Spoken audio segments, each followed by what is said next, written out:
Carmen Get It does have a good soundtrack. Some of the animation is okay, but I feel like it just ran a bit thin and got old very quickly, and it's a little bit all over the place.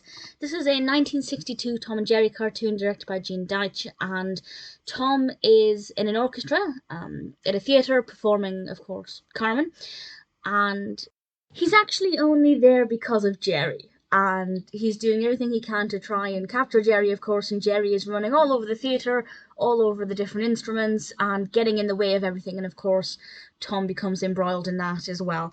And it's a little bit different to some of the other opera or theatre-based Tom and Jerry cartoons, because usually when they happen, it's Tom on the stage on his own, singing or playing the piano. So it's slightly different, credit where it's due. It's not completely the same as some of its predecessors.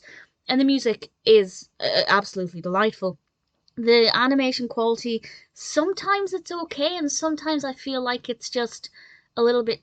It's hard to describe. Gene Deitch has got a very unique style, and a very inconsistent style, I think, is the main thing. A lot of those cartoons are of two halves, where some of the animation I like, and we have some nice colours and some, interesting designs, and then often it's quite garish or unsightly, and I think this is definitely a combination we get here as well. We had more characters involved than I was expecting, which was quite nice. Even, if I think to other theatre-based Tom and Jerry's, there are very few characters, but actually we have a few others here, which I thought gave it a little bit more substance. So the narrative's not the most, it's not the most unique, but it's not too bad.